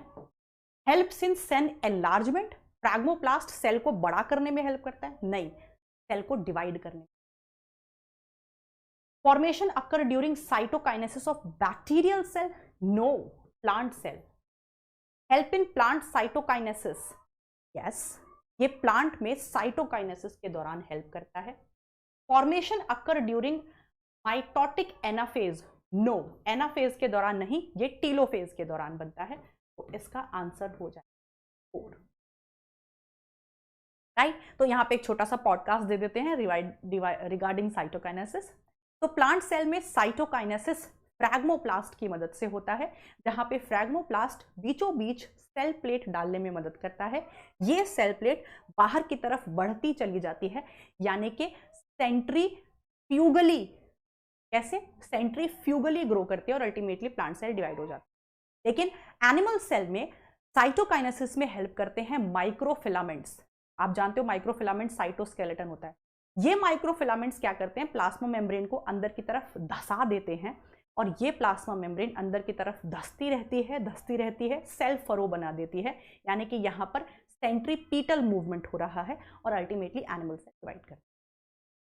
चलिए next, which stage is marked by terminalisation of chiasmata? तो आपका माइटोसिस होता है खत्म और यहां से अब चालू हो जाता है मियोसिस। चलिए बेटा, तो अब बात करते हैं मियोसिस की। ये कह रहा है कौन सी ऐसी स्टेज है जहां पे टर्मिनलाइजेशन ऑफ कियास्मेटा होता है। तो यानी कि हम सबसे पहले प्रोफेज 1 की बात कर लेते हैं, छोटा सा पॉडकास्ट आपको दे देते हैं। मियोसिस से पहले भी प्रॉपर इंटरफेज होती है। मियोसिस होने से पहले G1 S G2 फेज होगी, जिसे हम इंटरफेज कहेंगे। फिर मियोसिस चालू हो जाएगा, यानी कि M फेज चालू हो जाएगी। तो जो मियोसिस है, जो M फेज है, वो फर्दर 2 भागों में बटी हुई है, मियोसिस 1 और मियोसिस 2। मियोसिस 1 में सबसे पहले प्रोफेज 1 आती है, जिसमें 5 स्टेजेस आती हैं। लाओ जरा पानी दे दो। Leptotene, zygotene, pachytene, diplotene, diakinesis. अब फटाफट से सबके बारे में इंपॉर्टेंट पॉइंट सुनते चलो। सबसे पहले आ जाता है लेप्टोटीन। लेप्टोटीन के दौरान condensation of chromatic material start हो जाता है। फिर आता है जाइगोटीन। जाइगोटीन के दौरान ऐसे सारे क्रोमोसोम्स जिनके ऊपर सेम जीन्स होती हैं और उनका साइज और स्ट्रक्चर एक जैसा होता है, वो जोड़े बना लेते हैं, यानी कि यहां पर होती है पेयरिंग, जिसे हम कहते हैं साइनैप्सिस। और होमोलोगस क्रोमोसोम्स जोड़े बना लेते हैं, होमोलोगस क्रोमोसोम्स जोड़े बना लेते हैं। राइट, ऐसे इस प्रोसेस को हम कहते हैं साइनैप्सिस। और यहां पर उनके बीच में बनाया जाता है साइनैप्टोनीमल कॉम्प्लेक्स। तो ये जोड़ा क्या कहलाता है? आप अच्छे से जानते हो, ये जोड़ा कहलाता है बाईवेलेंट। बाईवेलेंट क्यों? क्योंकि इसमें 2 क्रोमोसोम्स हैं और ये दोनों होमोलोगस क्रोमोसोम्स हैं। और टोटल इसमें क्रोमैटिड कितने हैं? ये एक क्रोमोसोम है जिसमें 2 क्रोमैटिड हैं, ये दूसरा होमोलोगस क्रोमोसोम जिसमें 2 क्रोमैटिड। तो 1 2 3 4, टोटल कितने क्रोमैटिड हैं? 4। इसीलिए इसे हम टेट्राड भी कहते हैं। तो जाइगोटीन के दौरान 2 होमोलोगस क्रोमोसोम, कैसे? 2 क्रोमैटिड वाले, ये एक होमोलोगस क्रोमोसोम, ये दूसरा होमोलोगस क्रोमोसोम, ये दोनों जोड़ा बना लेते हैं साइनैप्टोनीमल कॉम्प्लेक्स की मदद से और बनता है बाइवेलेंट, जिसको हम कहते हैं टेट्राड। ये यूनिवेलेंट होता है। ऐसा क्रोमोसोम जिसके पास 2 क्रोमैटिड होते हैं ये यूनिवेलेंट कहलाता है, यूनिवेलेंट। लेकिन अगर ऐसे 2 क्रोमोसोम जोड़ा बना लें तो इसको हम टेट्राड और बाइवेलेंट। चलिए आगे चलते हैं। फिर आता है पैकिटीन। अब जो लाइन बोलने जा रही हूं ध्यान से सुनना। जो जाइगोटीन में जो टेट्राड बना है वो बनता तो जाइगोटीन में है, लेकिन ढंग से दिखाई पैकिटीन में देता है। साफ साफ एनसीईआरटी में लिखा हुआ है। अगर आपसे कोई पूछे टेट्राड और बाइवेलेंट बनता कहाँ है तो जवाब होगा जाइगोटीन। टेट्राड और बाइवेलेंट दिखता कहाँ है तो जवाब होगा पैकिटीन। चलिए पहली इंपॉर्टेंट बात। दूसरी इंपॉर्टेंट बात, पैकिटीन के दौरान होता है क्रॉसिंग ओवर। जो होमोलोगस क्रोमोसोम्स हैं उनके जो नॉन सिस्टर क्रोमैटिड्स हैं उनके बीच में एक्सचेंज होता है with the help of recombination nodule, और इसे हम कहते हैं रिकॉम्बिनेशन या क्रॉसिंग ओवर। उसके बाद आता है डिप्लोटीन। डिप्लोटीन में क्या होता है कि ये जो होमोलोगस जोड़े थे इनके बीच में जो साइनेप्टोनीमल कॉम्प्लेक्स है ये घुलना शुरू हो जाता है, राइट। इसे हम कहते हैं डिसोल्यूशन ऑफ साइनेप्टोनीमल कॉम्प्लेक्स। तो डिप्लोटीन के दौरान जो साइनेप्टोनीमल कॉम्प्लेक्स है वो घुल जाता है, यानी कि जो दोनों होमोलोगस क्रोमोसोम्स थे वो अलग हो जाते हैं। ऐसे थे ना, यहाँ एक एक और समझ लो, एक एक क्रोमैटिड और है। तो ये 2 होमोलोगस क्रोमोसोम थे, ऐसे थे, इनके बीच में क्रॉसिंग ओवर हुई, ठीक है, पैकिटीन में। फिर ये जो इनके बीच में साइनेप्टोनीमल कॉम्प्लेक्स था जो इनको जोड़े हुए था ये घुल गया, तो ये अलग हो गए। लेकिन अभी भी ये उस पॉइंट पर जुड़े हुए रह गए जहां पर क्रॉसिंग ओवर हुई थी, और इस पॉइंट को हम कहते हैं कियाज्मेटा। तो डिप्लोटीन में क्या होता है कि दोनों होमोलोगस क्रोमोसोम साइनेप्टोनीमल कॉम्प्लेक्स घुलने की वजह से अलग हो जाते हैं, लेकिन वो वहां जुड़े रह जाते हैं जहां पर क्रॉसिंग ओवर हुआ था, यानी कि कियाज्मेटा पर, और एक्स शेप स्ट्रक्चर बनाते हैं। तो क्वेश्चन सीधा आता है, कौन सी ऐसी स्टेज है जहां पे आपको क्रोमोसोम एक्स शेप स्ट्रक्चर बनाते हुए नजर आते हैं? डिप्लोटीन। साइनेप्टोनीमल कॉम्प्लेक्स घुलता कहां है? डिप्लोटीन। और जो हम ह्यूमंस होते हैं और कुछ वर्टिब्रेट्स होते हैं वहां पे डिप्लोटीन कुछ महीनों या कुछ सालों तक जो है वो रुकी रह जाती है, जिसको हम डिक्टायोटीन। फिर आता है डायाकाइनेसिस। डायाकाइनेसिस में क्या होता है? Terminalisation of chiasmata. माने कि ये जो कियाज्मेटा आपको नजर आ रहा है यहाँ पे, ये खिसकता चला जाता है और अल्टीमेटली यहाँ पहुंच जाता है। जिस पॉइंट पर दोनों क्रोमोसोम अभी भी जुड़े हुए हैं, जिसको हम कियाज्मेटा कह रहे हैं, तो जैसे जैसे हम आगे बढ़ते हैं सेल साइकिल में, तो ये क्रोमोसोम्स और ज़्यादा कंडेंस होते हैं, जिसकी वजह से, इनके सुखड़ने की वजह से ये कियाज्मेटा ऐसे स्लिप ऑफ हो जाता है। क्या हो जाता है? स्लिप ऑफ हो जाता है, माने टर्मिनल एंड की तरफ, ऊपर वाले सिरे की तरफ खिसक जाता है। इसे बोलते हैं टर्मिनलाइजेशन ऑफ कियाज्मेटा। अल्टीमेटली डायाकाइनेसिस में न्यूक्लियर मेम्ब्रेन, न्यूक्लियोलस सब गायब हो जाता है, एंडोप्लाज्मिक रेटिकुलम, गोल्जी बॉडी, ये सब गायब हो जाते हैं और प्रोफेज 1 का एंड हो जाता है। तो चलिए, ये मैंने आपको एक्सप्लेन कर दी प्रोफेज 1। तो टर्मिनलाइजेशन ऑफ कियाज्मेटा कहाँ हो रहा है? टर्मिनलाइजेशन ऑफ कियाज्मेटा हो रहा है डायाकाइनेसिस। ओके, चलिए next. The bivalents get arranged on the equatorial plate. जो बाइवेलेंट बने वो सारे के सारे इक्वेटर पर अरेंज हो जाते हैं। सारे के सारे बाइवेलेंट, बाइवेलेंट मतलब एक क्रोमोसोम और ये दूसरा, ये एक बाइवेलेंट है, सारे सेंटर पर अरेंज हो जाते हैं। ऑब्वियसली बाइवेलेंट सेंटर पर कहाँ अरेंज होते हैं? मेटाफेज 1। तो मेटाफेज में सारे बाइवेलेंट्स सेंटर पर अरेंज हो जाते हैं, मेटाफेज 1, राइट। मेटाफेज 2 पे बाइवेलेंट थोड़ी ना अरेंज होते हैं, मेटाफेज 1 पे यूनिवेलेंट्स अरेंज होते हैं, राइट। तो बाइवेलेंट सेंटर पर अरेंज होते हैं मेटाफेज 1 में, और यूनिवेलेंट सेंटर पर अरेंज होते हैं मेटाफेज 2 में, क्योंकि मेटाफेज 2 मियोसिस 2 बिल्कुल माइटोसिस जैसा होता है। चलिए next, read the following statement and choose the correct one for bivalent. Bivalent के बारे में क्या बात सही है ये हमें ढूंढ के निकालनी है। तो चलो बताओ फटाफट से क्या चीज सही है यहाँ पे।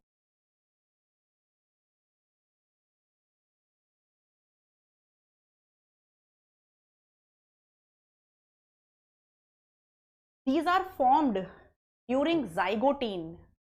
बाइवेलेंट जाइगोटीन के दौरान बनता है, हाँ ये बात सही लगती है मुझे। One bivalent is actually 4 chromosomes put together. एक बाइवेलेंट में 4 क्रोमोसोम आते हैं। भक, पागल समझो क्या? एक बाइवेलेंट में 2 होमोलोगस क्रोमोसोम। गलत।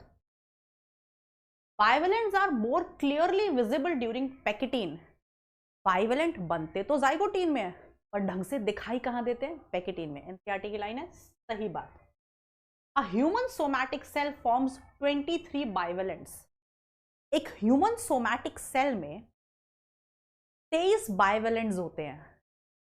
हम जानते हैं कि बाइवेलेंट का मतलब है जोड़ा, और हमारे पास कितने क्रोमोसोम्स होते हैं? 46 क्रोमोसोम्स, राइट। तो अगर हमारे पास 46 क्रोमोसोम है तो 23 जोड़े होंगे, ऑब्वियस सी बात है।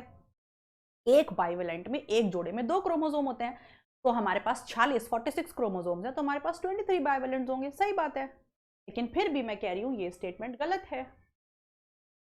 सर में खुजली हुई, मैम ये स्टेटमेंट गलत क्यों है? 23 बाइवेलेंट तो 46 क्रोमोसोम। अबे बुड़बक, क्या लिखा हुआ है? Human somatic cell. आया ना मजेदार ट्रिकी क्वेश्चन? क्या लिखा हुआ है? ह्यूमन सोमैटिक सेल बाबू, सोमैटिक सेल।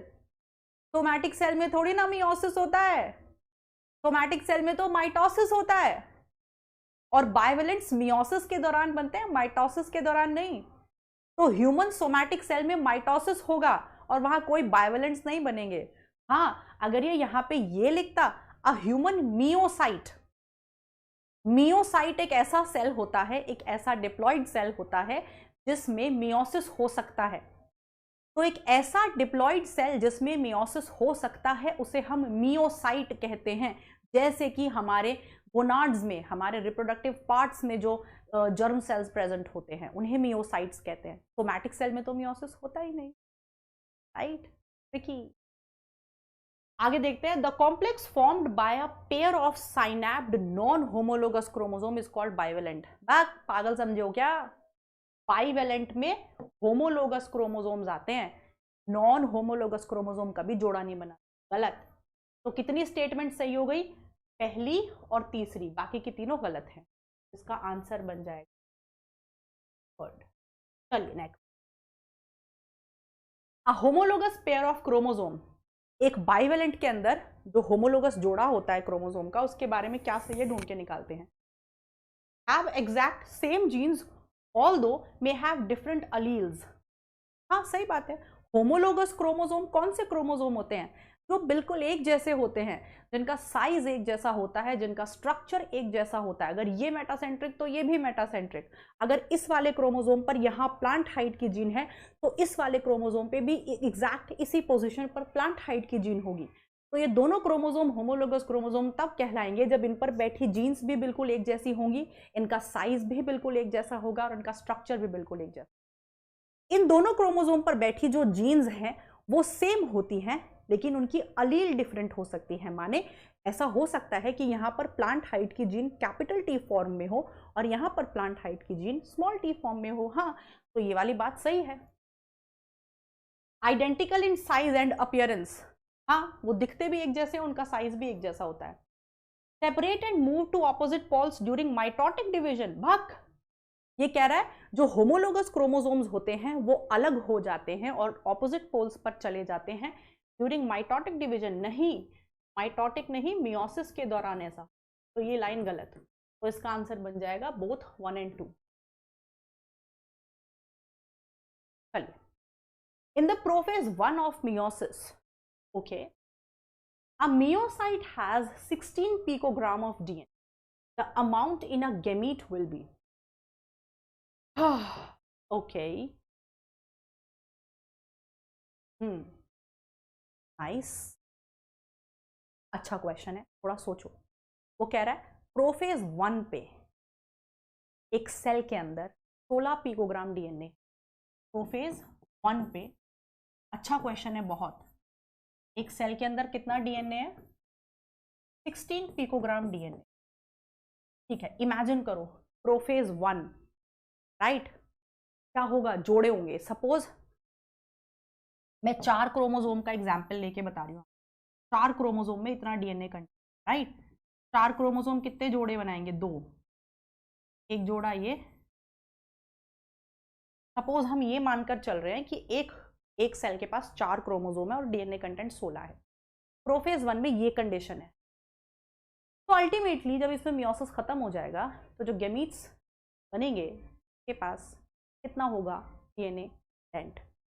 तो ये प्रोफेज 1 है, ये मेटाफेज 1 पे जाएगा। मेटाफेज 1 पे क्या होगा, ये दोनों जोड़े सेंटर पर अरेंज हो जाएंगे ऐसे, एक जोड़ा,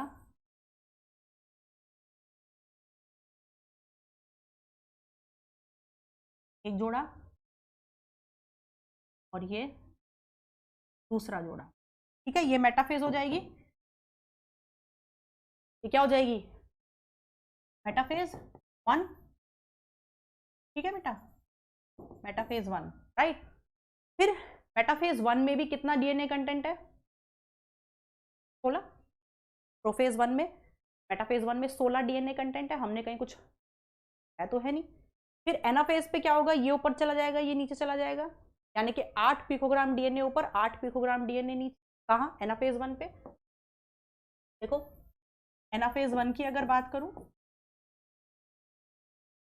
तो क्या होगा, जोड़े में से एक क्रोमोसोम ऊपर चला गया, ऐसे हो गया। तो यानी कि 8 पिकोग्राम इस वाले पोल पे और 8 पिकोग्राम इस वाले पोल पे। फिर क्या होगा, अल्टीमेटली मियोसिस 1 खत्म होगा तो 2 डॉटर सेल बनेंगे, है ना। मियोसिस 1 खत्म हो जाएगा बेटा तो 2 डॉटर सेल मिलेंगे हमें, और दोनों डॉटर सेल के पास ये कंडीशन होगी, इस वाले के पास 8 पिकोग्राम डीएनए, इस वाले के पास 8 पिकोग्राम डीएनए। अब इन दोनों में मियोसिस 2 होगा, है ना। इन दोनों डॉटर सेल में आगे क्या होगा, मियोसिस 2।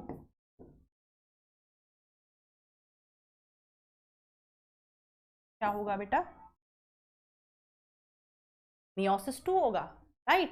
समझ में आ गया ना, 8 पिकोग्राम ऊपर 8 पिकोग्राम नीचे। तो अब क्या होगा, मियोसिस 2 होगा। और मियोसिस 2 बिल्कुल कैसा होता है, माइटोसिस जैसा। मियोसिस 2 बिल्कुल कैसा होता है, माइटोसिस जैसा। तो देखो अब ये मेटाफेज 1 की अगर मैं बात करूं तो मेटाफेज 1 पे दोनों क्रोमोसोम कैसे अरेंज हो जाएंगे, ऐसे, है ना। मेटाफेज 2 पे, मतलब ये क्वेश्चन बहुत आसान है, सेकंड्स में हो जाएगा, लेकिन मैं पूरा डिटेल में आपको समझा रही हूँ। एनाफेज पे क्या होगा, अगर मैं एनाफेज 1 की बात करूं तो एनाफेज 1 पे ये क्रोमैटिड ऊपर, ये क्रोमैटिड नीचे, है ना बाबूजी। तो देखो क्या होगा, 2 3 4, जो अल्टीमेटली 4 डॉटर क्रोमोसोम बनेंगे। इसमें क्या होगा, ये ऊपर, ये ऊपर, है ना। भाई सिंपल सी बात है, ये क्रोमैटिड टूटा, ये ऊपर चला गया, यहाँ से क्रोमैटिड टूटा ऊपर चला गया, ये नीचे आ गया, ये नीचे आ गया। तो 4 पिकोग्राम डीएनए कंटेंट ऊपर और 4 पिकोग्राम नीचे, सिंपल सी बात है बाबू। इस वाले डॉटर सेल में 8 पिकोग्राम डीएनए था, अब इसमें एनाफेज हुई तो ये 2 क्रोमैटिड ऊपर चले जाएंगे, ये दोनों नीचे आ जाएंगे, यानी कि 4 पिकोग्राम ऊपर 4 पिकोग्राम नीचे, है ना। ऐसे यहाँ पे 4 पिकोग्राम ऊपर 4 पिकोग्राम नीचे। तो अल्टीमेटली इन चारों डॉटर सेल्स में कितना कितना हो जाएगा, 4 पिकोग्राम। बात समझ में आ गई ना, 4 पिकोग्राम। तो 16 प्रोफेज में था, प्रोफेज 1 में 16 पिकोग्राम था। फिर जब मियोसिस 2 कंप्लीट हुआ, मियोसिस 1 सॉरी, तो मियोसिस 1 कंप्लीट हुआ तो दोनों डॉटर सेल में 8 पिकोग्राम हो गया। फिर जब मियोसिस 2 कंप्लीट होगा तो चारों डॉटर सेल कितना पिकोग्राम रह जाएगा, 4 पिकोग्राम। आंसर कितना आ जाएगा, 4 picogram.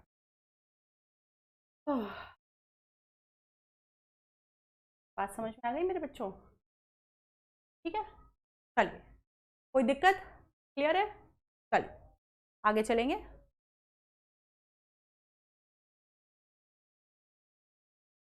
The number of bivalents are 20। Bivalents किसी भी सेल में 20 बता रहे हैं, राइट। बाइवेलेंट्स 20 है बेटा मेरे। What will be the number of chromosomes during anaphase 2 at each pole? देखो कितने प्यारे प्यारे क्वेश्चंस आ रहे हैं, इन सारे क्वेश्चन से आपके कॉन्सेप्ट खुल जाएंगे एकदम।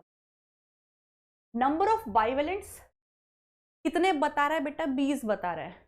और बाइवेलेंट अगर 20 है तो ऑब्वियस सी बात है नंबर ऑफ क्रोमोसोम कितने हो जाएंगे, 40। नंबर ऑफ क्रोमोसोम 40 हो जाएंगे ना बेटा। तो बोल रहा है कि what will be the number of chromosomes during anaphase. अब देख, ध्यान दे, कितनी प्यारी बात है। वो कह रहा है बाइवेलेंट 20 है, बाइवेलेंट 20 है, 20 बाइवेलेंट, यानी कि जो जोड़े हैं, ऐसे जोड़े कितने हैं सेल में, 20 जोड़े हैं, 20। मुझे समझ में आ गया। क्रोमोसोम कैसे होंगे, अभी ऐसे होंगे ना भाई। प्रोफेज 1 में जहां बाइवेलेंट बनता है वहां क्रोमोसोम ऐसे होते हैं ना, दो दो बाजू वाले, सॉरी दो दो क्रोमैटिड वाले। तो दो दो क्रोमैटिड वाले क्रोमोसोम्स हैं, ऐसे क्रोमोसोम, और ऐसे 20 जोड़े हैं, यानी कि 40 क्रोमोसोम है। चलो जी, 40 क्रोमोसोम।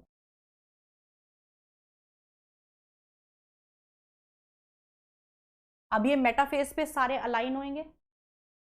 फिर एनाफेज 1 में क्या सिचुएशन होगी, मैं क्यों इसे इतना एक्सप्लेन कर रही हूं, ताकि कॉन्सेप्ट क्लियर हो जाए। एनाफेज में क्या होगा, इन दोनों जोड़ों में से एक ऊपर और एक नीचे।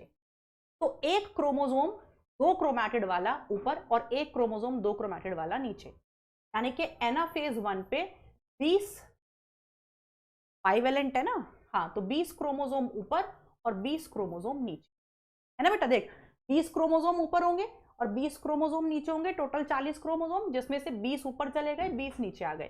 तो एनाफेज 1 पे टोटल सेल में 40 क्रोमोसोम है। एनाफेज 1 में सेल में टोटल 40 क्रोमोसोम है, 20 ऊपर 20 नीचे। चलो, अब अल्टीमेटली टीलोफेज होगी और 2 डॉटर सेल बन जाएंगे। तो जो 2 डॉटर सेल बनेंगे उनके पास 20-20 क्रोमोसोम होंगे, ऐसे वाले, 2-2 क्रोमैटिड वाले। इस वाले डॉटर सेल के पास भी 20 क्रोमोसोम और इस वाले डॉटर सेल के पास भी 20 क्रोमोसोम, है ना बेटा। 2 डॉटर सेल बने, 20-20 क्रोमोसोम दोनों के पास। अब इनमें हो जाएगा मियोसिस 2, और मियोसिस 2 तो बिल्कुल माइटोसिस जैसा होता है। तो ये 20 क्रोमोसोम कहाँ अरेंज होंगे, मेटाफेज पर। फिर मेटाफेज में अरेंज होने के बाद एनाफेज में क्या सिचुएशन आएगी बेटा, देख, इमेजिन कर, ये 20 क्रोमोसोम मेटाफेज पर अलाइन हुए होंगे, 20 क्रोमोसोम मेटाफेज पर अलाइन हुए होंगे, है ना, जिसमें से क्रोमैटिड टूटेगा। एनाफेज 1 पे तो क्या टूटते हैं, क्रोमैटिड टूटते हैं ना बेटा, सॉरी एनाफेज 1 कह रही हूं, एनाफेज 2 पे, सॉरी। इमेजिन करो, ये वाला डॉटर सेल और ये वाला डॉटर सेल, दोनों के पास 20-20 क्रोमोसोम है। तो इस वाले डॉटर सेल में 20 के 20 क्रोमोसोम मेटाफेज पर अलाइन हो जाएंगे, 20 के 20 क्रोमोसोम। और फिर एनाफेज 2 में क्या होगा, ये टूटेंगे, और जब ये टूटेंगे तो 20 ऐसे क्रोमोसोम सिंगल क्रोमैटिड वाले ऊपर की तरफ और 20 ऐसे क्रोमोसोम सिंगल क्रोमैटिड वाले नीचे की तरफ। सिंपल समझ में आ गया ना। मेटाफेज 2 में 20 क्रोमोसोम 2 क्रोमैटिड वाले सेंटर पर अलाइन हो जाएंगे। फिर एनाफेज 2 में ये टूटेंगे ऐसे, तो 20 क्रोमोसोम ऐसे ऊपर की तरफ, 20 नीचे की तरफ। तो देख, ध्यान दे, एनाफेज 2 में टोटल कितने क्रोमोसोम्स हैं, 40। भाई जब ये, अभी मैंने तुम्हें थोड़ी देर पहले बताया था कि जब एक ही क्रोमोसोम के 2 क्रोमैटिड टूट जाते हैं और वो ऑपोजिट पोल पर पहुंच जाते हैं, तो फिर मैं उन्हें क्रोमैटिड नहीं कहती, मैं उन्हें क्रोमोसोम ही कहती हूँ। तो एनाफेज 2 पर जब सेंट्रोमियर स्प्लिटिंग हो गई तो 20 क्रोमोसोम तेरे को ऊपर दिख रहे हैं, 20 क्रोमोसोम नीचे दिख रहे हैं, तो टोटल सेल में कितने क्रोमोसोम है, 40। और अगर वो पूछे कि हर एक पोल पर कितने क्रोमोसोम है, तो देख हमने कहां से शुरुआत करी थी। उसने कहा कि 20 बाइवेलेंट है, यानी कि 40 क्रोमोसोम है, ऐसे वाले 2-2 बाजू वाले 40 क्रोमोसोम है, 2-2 क्रोमैटिड वाले 40 क्रोमोसोम है। तो एनाफेज 1 पे ये हुआ कि 20 ऊपर 20 नीचे, कैसे, 2-2 क्रोमैटिड वाले। फिर मियोसिस 2 में जब एंट्री ली हमने, तो एनाफेज 2 पर 20 क्रोमोसोम ऊपर 20 क्रोमोसोम नीचे, कैसे कैसे मेरे बेटा, सिंगल क्रोमैटिड वाले। चल, तो जवाब क्या होगा, what will be the number of chromosomes during anaphase 2 at each pole, at each pole, हर एक पोल पे पूछ रहा है वो। टोटल मैंने तेरे को बता दिए 40 है, लेकिन उसने एक पोल पर पूछा है, एक पोल पर कितना होगा, 20। आंसर होगा 4। अगर वो पूरे सेल में पूछता, अगर वो ये पूछता कि एनाफेज 2 में पूरे सेल में कितने क्रोमोसोम है, तो आप जवाब देते 40, और उसने पर पोल पूछा है तो 20। और ये कैसे क्रोमोसोम हैं? ये वाले क्रोमोसोम सिंगल क्रोमैटिड वाले हैं। भले ही सिंगल क्रोमैटिड वाले हो, हैं तो क्रोमोसोमी, गिनेंगे तो हम उन्हें क्रोमोसोमी, लेकिन ये वाले जो 20 बाइवेलेंट है ये 2 क्रोमैटिड्स वाले थे, डबल क्रोमैटिड वाले। बात समझ में आ गई ना? तो इस तरह के क्वेश्चन देखो कितना कॉन्सेप्ट खोलते हैं। एक सेल जिसमें हमने चालू किया, ऐसे 20 ऐसे बाइवेलेंट थे, यानी कि ऐसे 40 क्रोमोसोम थे। तो एनाफेज 2 पर पूरे सेल में ऐसे 40 क्रोमोसोम होंगे, पूरे सेल में एनाफेज 2 पर ऐसे 40 क्रोमोसोम होंगे, और एक पोल पर ऐसे 20 क्रोमोसोम होंगे। क्यों? मैंने तुम्हें पूरा डिटेल में। चलिए आगे चलेंगे।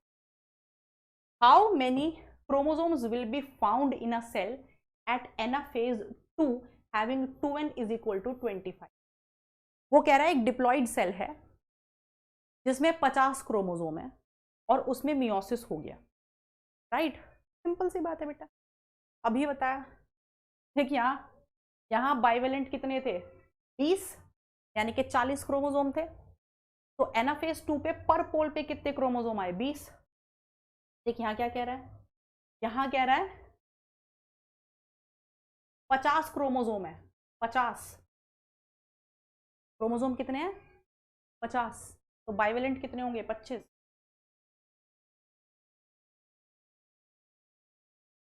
25 बाइवेलेंट्स होंगे, 25 जोड़े होंगे, है ना?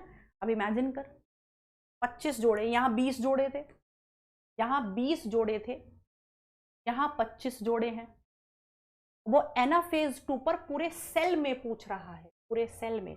बेटा यहाँ 20 जोड़े थे, 20 जोड़े यानी कि 40 क्रोमोसोम, समझ गए? 20 जोड़े यानी कि 40 क्रोमोसोम थे। 40 क्रोमोसोम जब यहाँ थे, कहाँ? प्रोफेज 1 में, तो एनाफेज 2 में हर एक पोल पर कितने क्रोमोसोम निकले हमारे? 20।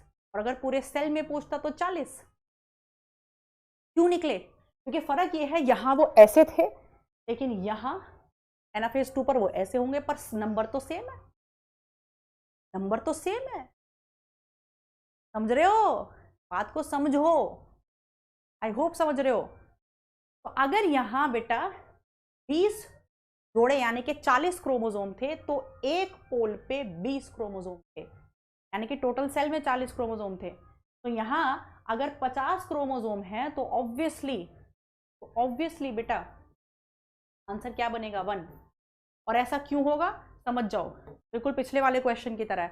50 क्रोमोसोम है तो 25 जोड़े बनेंगे। एनाफेज 1 पे क्या होगा? 25 ऊपर की तरफ, 25 नीचे की तरफ। कैसे? ऐसे, ऐसे। फिर मियोसिस 2 जब होगा, मियोसिस 2 जब होगा तो 25 क्रोमोसोम में से ऐसे 25 क्रोमोसोम होंगे ना मेटाफेज 2 पे, तो ऐसे वाले 25 इधर, ऐसे वाले 25 इधर, तो टोटल सेल में कितने क्रोमोसोम होंगे? ऐसे वाले 50। आंसर हो जाएगा। चलिए नेक्स्ट।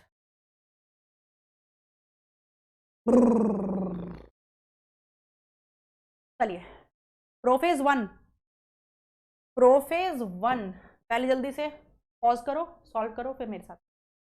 प्रोफेज 1 हैव 5 सब फेजेस। हाँ, मेटाफेज 2 में सिंगल मेटाफेजिक प्लेट बनती है। भाई बेटा माइटोसिस के जैसा ही है मियोसिस। तो माइटोसिस में सेंटर पर एक ही प्लेट बनती है, लेकिन मेटाफेज 1 सेंटर पर 2 प्लेट बनती है। एनाफेज 2 सेंट्रोमियरिक डिवीजन, तो आप जानते हो ना, एनाफेज 1 के दौरान सेंट्रोमियर स्प्लिटिंग नहीं होती। वहां पे एक ही क्रोमोसोम के क्रोमैटिड अलग नहीं होते, बल्कि होमोलोगस क्रोमोसोम सेपरेट होते हैं। तो एनाफेज 1 पे सेंट्रोमियर स्प्लिटिंग नहीं होती, वहां पर सेपरेशन ऑफ होमोलोगस क्रोमोसोम होता है। इन एनाफेज 2 माइटोसिस के एनाफेज जैसा है, जहां पे सेंट्रोमियर स्प्लिट करता है और क्रोमैटिड सेपरेशन होता है। मेटाफेज 1 में सिंगल मेटाफेजिक मेटाफेज 1 में डबल मेटाफेजिक प्लेट, ठीक है, 2 मेटाफेजिक प्लेट बनती है, होमोलोगस क्रोमोसोम होते हैं ना। चलिए, तो 1 3 2 4, 1 3 2 4। चलो नेक्स्ट, असर्शन और रीजन। चलिए इसको सॉल्व करते हैं, वैसे ही सोचेंगे जैसे पहले सोच रहे। The number of bivalent is half the total number of chromosome of a species. वो कह रहा है किसी भी स्पीशी में जितने टोटल नंबर ऑफ क्रोमोसोम होते हैं, मियोसिस के दौरान उसके आधे नंबर के बाइवेलेंट्स बनते हैं। हाँ, अगर 40 क्रोमोसोम है तो 20 बाइवेलेंट बनेंगे, तो ये बात सही है। Bivalents are formed during zygotene, bivalents zygotene के दौरान बनते हैं, बात भी सही है। अब मैं कंफ्यूज हो रही हूं, मैं इसका आंसर ए दूं या बी दूं, तो हमें कैसे सोचना है? हमें ऊपर लिखी हुई स्टेटमेंट का क्यों जानना है, क्यों। अगर नीचे लिखी स्टेटमेंट उसके क्यों को समझा रही है, यानी कि उसका करेक्ट एक्सप्लेनेशन, तो ऊपर वाली बात कह रही है कि अगर किसी स्पीशीज में x नंबर ऑफ क्रोमोसोम्स हैं तो उसमें बाइवेलेंट्स x/2 होंगे। क्यों? क्योंकि एक बाइवेलेंट में 2 क्रोमोसोम, 1 बाइवेलेंट कंटेन्स 2 क्रोमोसोम। इसका रीजन ये होता है, भाई बाइवेलेंट आधे क्यों होते हैं टोटल नंबर ऑफ क्रोमोसोम से? क्योंकि एक बाइवेलेंट में 2 क्रोमोसोम होते हैं। तो इसका रीजन क्या होता?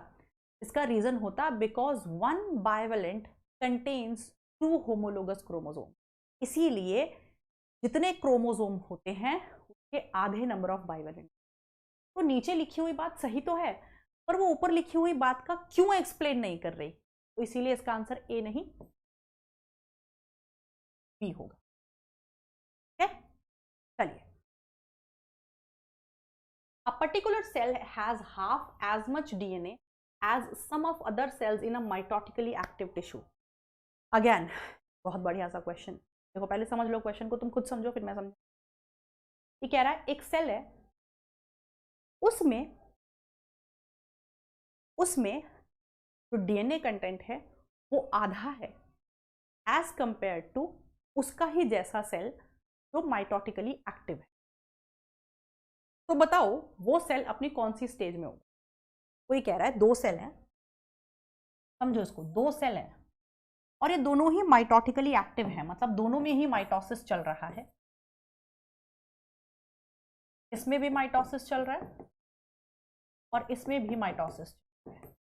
दोनों ही माइटोटिकली एक्टिव टिश्यू हैं, एक्टिव सेल हैं।